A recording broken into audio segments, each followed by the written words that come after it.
नवरात्र शब्द संस्कृत से आया है जिसका अर्थ है 9 रातें। इन 9 दिनों में देवी दुर्गा की पूजा करके उनकी शक्ति, ऊर्जा और बुद्धि का सम्मान किया जाता है।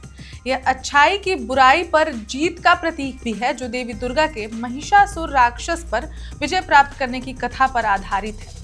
कथाएं तो बहरहाल सुनते ही हैं, जानते ही हैं और आगे भी जानेंगे, लेकिन आज हमारे साथ मौजूद है देश के जाने माने ज्योतिषाचार्य आचार्य किशन माहेश्वरी जी। माहेश्वरी जी नमस्कार। नमस्कार। तो नवरात्रि आने वाली है, सब सेलिब्रेट करने वाले हैं, लोग अलग अलग तरीके से नवरात्रि सेलिब्रेट करते हैं, लेकिन सबसे ज़रूरी है जो नवरात्रि की जो सेंटर है माता रानी के 9 रूपों की पूजा होती है नवरात्रि में। तो आप एक ओवरऑल हमें समझा दीजिए कि एक तो नवरात्रि कब से शुरू हो रही है, सबसे इम्पोर्टेंट ये है, तो आप सबसे पहले यही बता दीजिए कि नवरात्रि कब से शुरू हो रही है, कब तक चलने वाली है। बहुत बढ़िया। 22 सितंबर वार सोमवार को पहला नवरात्र है। अच्छा। वहां से माँ दुर्गा जी के 9 दिन के नवरात्रों का शुरुआत है। और पहले दिन जो सबसे पहले क्या करना है, घट एक कलश स्थापित होती है।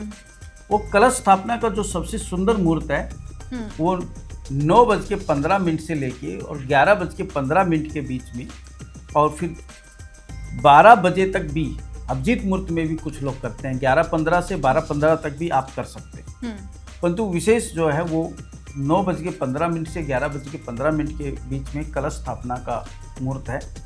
आप पहले कलश स्थापित करें, माँ को लाल चुन्नी पहना के स्थापित करें, प्रार्थना करें, और सर धो के नहाएं और शुद्ध पवित्र होकर माँ का आप आराधना करें। पहली बात तो ये।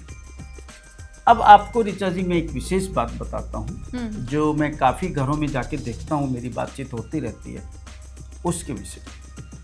किसी भी जातक की माँ दुर्गा अगर इतनी ऊंचाई की मूर्ति है तो भैया पूरे विधि विधान से एकदम तरीके से पूजा करना।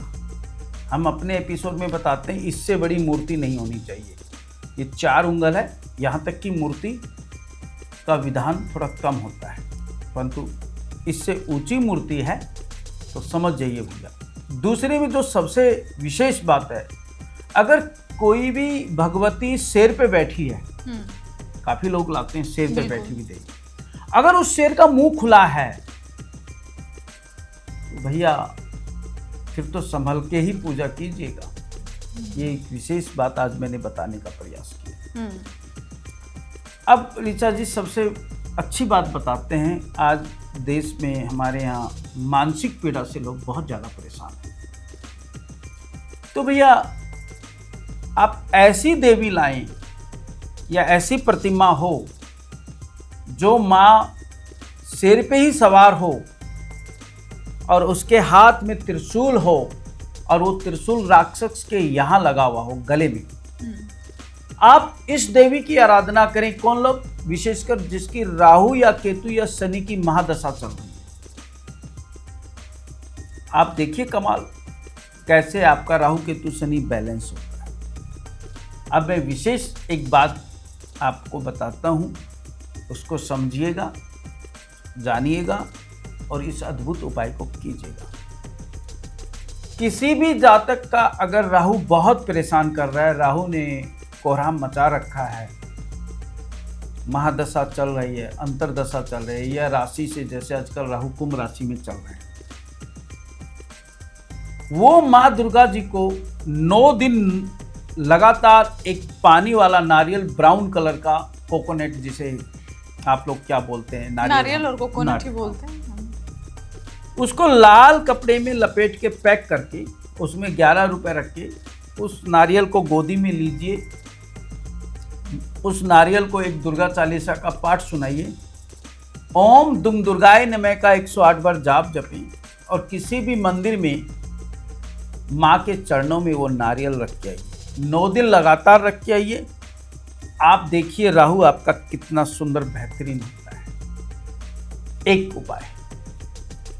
नंबर 2, अगर आप सक्षम हैं तो 63 पाठ राम रक्षा स्तोत्र का पाठ 7 पाठ रोज करें और 9 दिन लगातार करें। आप देखिएगा अद्भुत रिजल्ट, जो मांगोगे वो मिल जाएगा।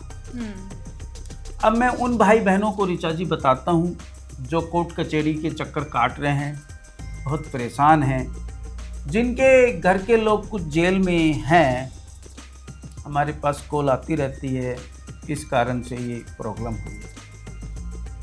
अच्छे लोग भी कई दफ़ा जेल चले जाते हैं। क्या करें? अद्भुत उपाय। दुर्गा सृष्टि में पीछे माँ दुर्गा के 32 नाम हैं। दुर्गा, दुर्गाष्टमी, दुर्गपति निवारणी, दुर्ग छेदिनी, दुर्ग साधिनी, दुर्ग नाशिनी, दुर्ग दारिणी, ऐसे 32 नाम हैं दोस्तों। आप बड़ी श्रद्धा पूर्वक उन 32 नामों को 108 बार पढ़ें, भगवती के समक्ष बैठ करके, और माँ से प्रार्थना करें कि ये समस्या है, इसका हल आप करेंगे, ये हमारा विश्वास है। मैं गारंटी देता हूँ आपकी समस्या आपकी टेबल पे आएगी और उसका हल भगवती निकालेंगी। श्रद्धा पूर्वक आप माँ दुर्गा के 32 नामों का जाप करें।